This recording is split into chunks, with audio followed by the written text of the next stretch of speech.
Have you ever looked in the mirror and wondered, who is looking back? Not just your face, not your name, but the real you. The part that thinks, feels, dreams.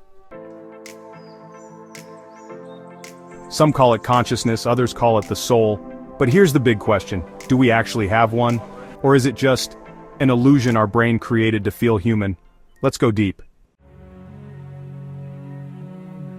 Science has searched for the soul, not in temples but in neurons. Neuroscientists say everything we are, our thoughts, memories, identity, is just electrical activity in the brain. When you feel joy or grief, it's chemicals firing across synapses. When you fall in love, dopamine. When you feel heartbreak, cortisol. So, if we can map out emotions, thoughts, even personalities, where does the soul fit in? Is consciousness just a side effect of biology? Or is there something else in us science can't quite explain? Every major religion across history believed we have a soul, not a brain function, not a memory bank, but something eternal. In Christianity and Islam, the soul is judged, it lives on beyond the body. In Hinduism and Buddhism, the soul reincarnates, living many lives to reach enlightenment. The ancient Egyptians believed the soul was made of multiple parts, each one tested in the afterlife. Even people who don't follow religion often feel the soul's presence, when a loved one dies or when something deep inside just knows. But here's where it gets weird. There are stories, thousands of them. A 3-year-old remembering the name, home, and death of a pilot from World War II, a patient on the operating table who flatlined, but later described the doctor's exact movements from above. These cases don't prove anything, but they ask the same question louder. If we're just biology, how do we explain this? And here's something mind-blowing.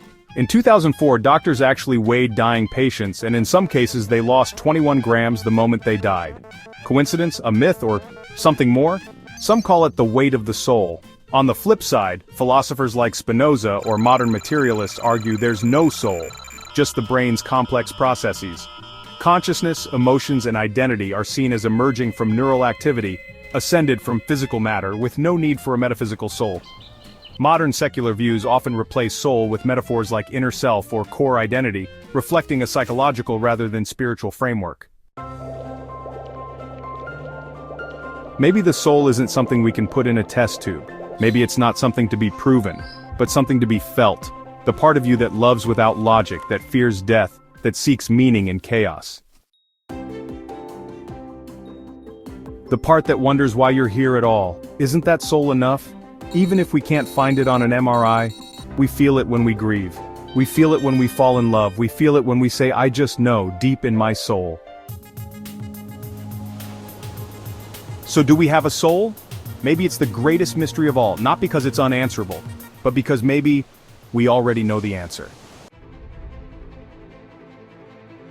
What do you believe? Is the soul real, or just a beautiful idea to make us feel less alone in the universe? Let me know your truth in the comments, and if this gave you chills, like, follow and stay curious, stay earthwise and otherwise, because the biggest mysteries live inside us.